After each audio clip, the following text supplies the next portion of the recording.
Yes, twongeye kubasuhuza ndetse no kubaha ikaze mwe mwese mukurikiranye channel y'Umutsindo TV yabari hanze y'igihugu ndetse n'abari mu gihugu. Tunabashimira uburyo mukomeje kutugaragariza ko mudukunda.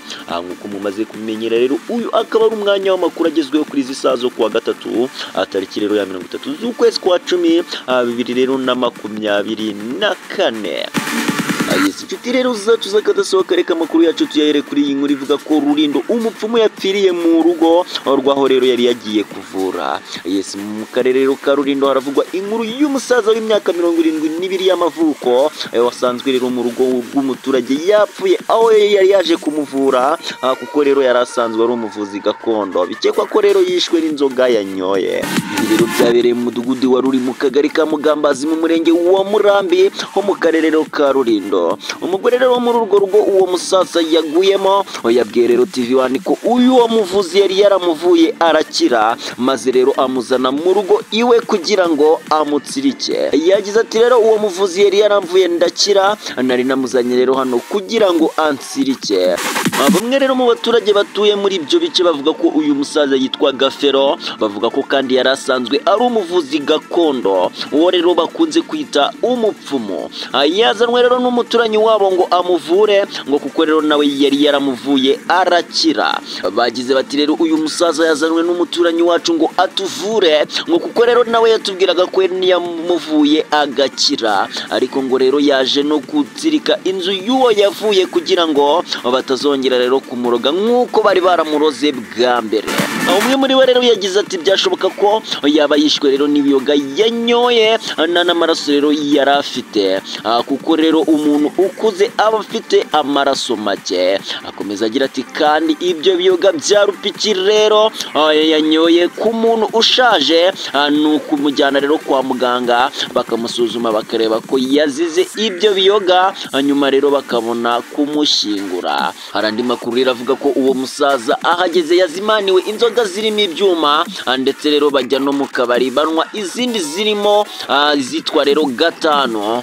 Bigeze rero mu gicuku bamusaba ko yajya kuryama akaruhuka maze bucya yapfuye. Abaturanyi rero b'urwo rugo nyakwigendera yaguyemo bavuze ko abo rero muri urwo rugo atari bo rero bagize uruhare mu rupfu rw'uyu musaza, ahubwo rero ko yaba yishwe n'inzoga zamufatanyije rero n'intege nke yari afite. Bati rero byashoboka ko inzoga zamufatanyije n'intege nkeya yari afite rero, cyangwa se umunsi we ukaba wari wagize. Inzego rero zibishinzwe zibigenzure, ajyanwe rero kwa muganga hatagira umuntu birenganiramo. Umukozi rero ushinzwe uburezi mu murenge wa Murambi witwa Bicuti Diogene wari mu mwanya wa gitifu w'umurenge yemeje rero aya makuru y'urupfu rw'uyu musaza. Bivuga ko uwo yari usanzwe ari umuvuzi gakondo. Yagize ati rero amakuru dufite nuko uwo musaza yitabye Imana. Ati inzego rero za polisi ndetse na RIB zahageze ziri kubikurikirana. Ati mu kanya rero umurambo turawujyana kwa muganga, ibindi rero ni ugutegereza ibizava mu isuzuma ndetse rero n'ibizava mu iperereza. Inshuti rero zacu zakadasohoka, reka amakuru yacu tuyakomereze kuri iyi nkuru ivuga ko Rusizi hari ibisiribobo bibanza rero kwandikira aho bagiye gucucura. Abaturage rero bo mu kagari ka Gitwa mu murenge wa Nkanka nibagitora rero agatotsi kubera kwikanga abajura badasiba rero kubacucura, aho babanza rero kubandikira ubutumwa bubateguza rero gutwara ibyo baruhiye. Baganiye rero n'itangazamakuru bavuga ko abakora ubu bujura bazwi nk'uko rero bavuka muri iyi midugudu igize aka kagari, ndetse rero naho bategurira iyo migambi mibisha hazwi. Umwe rero mu baturage batifuje ko amazina yabo ajya mu itangazamakuru avuga ko rero ubu bujura bumeze nk'imyigaragambyo kuko badatinya no kukwiba ku manwa y'ihangu. N'amahoro dufite rero abajura nibatuma turyama, ati turara twicaye dufata inzugi tukazishyiraho rero amajerekani n'umurishyo, bakora rero ku rugi tugatabaza. Mugenzi we rero bavuga ko banditse ku rugi rw'inzu ye ko yihaye kutaryama, ariko rero bazamukosora. Ati rero baransuye nka kane baje bandika ku rugi ngo wihaye kutaryama, ariko buretse narabyutse rero mbisanga umbyereka abaturage. Ati n'ubu rero mfite ubwoba.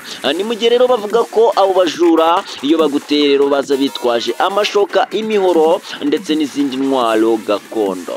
Yesu rero yagize ati abakora ubujura barazwi, ati rero n'insoresore zifite imyaka hagati ya 15 ndetse na 25, ati rero bafite ibyuma n'amashoka, ati rero niyo hagize ufatwa barabatangira rero n'amashoka bakamubambura. Gusa rero abo baturage bavuga ko nta rondo ry'umwuga bagira, ati kuko rero abo bajura bagize ibisenzegeri abarikora, bagasaba rero inzego z'umutekano gukora igikwiye ngo ibi bihazi rero biranduke burundu. Yes, Gloria rero Iragena Mutembe ushinzwe ubutegetsi admin mu murenge rero wa Nkanka avuga ko rero abaturage badatangira amakuru ku gihe bigatizwa umurindi no kudakora rero irondo. Ati rero hari ubwo umuturage atanga amakuru byarenze, ati rero ubujura bwo muri Gitwa twabugize rero kubera irondo rya gakondo ryacitse intege, ati rero twashyizeho ingamba zo gutangiza iry'umwuga.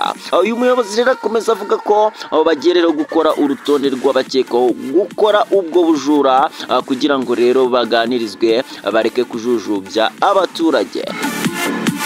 Mu murenge rero wa Nkanka gusa kuzwe kuvugwa ubujura bukabije ngo kuko rero n'uwagihurwe harahatanyurwa ngo kumanwa rero kubera ibisiribobo byambura umuhisi n'umugenzi. Inshuti rero zacu zakadasohoka nimunyemerera amakuru yacu tuyakomereze kuri iyi nkuru ivuga ko abagabo bashinjwa kwica umusekirite bakatiwe gufungwa by'agateganyo.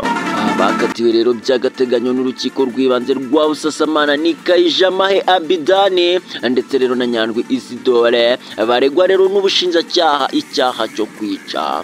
Bombi rero barakekwa kwica umusekirite w'umukobwa w'imyaka 21 wo mu karere ka Nyanza. Ubushinjacyaha rero bwasabiraga aba bombi gufungwa iminsi 30 y'agateganyo kugira ngo iperereza rikorwe. Kayijamahe rero Abidani yemeraga iyicwa rya Nishimwe Louise, anasobanurira urukiko rero ko nyakwigendera yishwe na Nyandwi Isidore abibona rero n'amaso ye.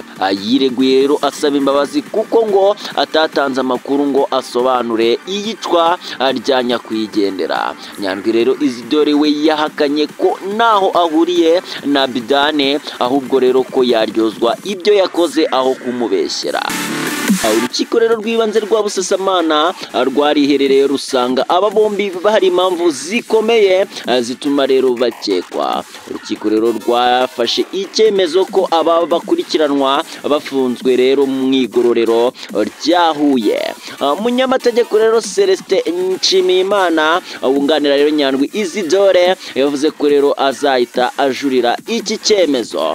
Nyakwigendera rero Nishimwe Louise yasanzwe mu ishyamba yapfuye mu mudugudu rero wakirwa mu kagari ka Mushirarungu mu murenge rero wa Rwabicuma mu karere ka Nyanza. Yari asanzwe rero akorera kampani yitwa Topsec aho yaratashye iwabo kuko rero yari yakoze amanwa. Aba bombi rero batabwa muri yombi habanje gufatwa Kayijamahe Abidani kuko yafatanwe rero telefone ya nyakwigendera. Uyu mugabo rero yaje kwemera ko yahuye na Nishimwe mu nzira ari kumwe rero na Isidore, maze rero uwo Isidore aramuniga amwambura rero telefone, gusa yaje gufatanwa umugore wa Abidani. Inshuti rero zacu zakadasohoka nimunyemerere amakuru yacu tuyasubikire ahangaha, ngaba nagushishikariza ngo niba utarakora subscribe kugira ngo amakuru yacu ajya kugeraho byihuse. Mwari kumwe rero nanjye Dani Dash, naho ubuta ciao ciao.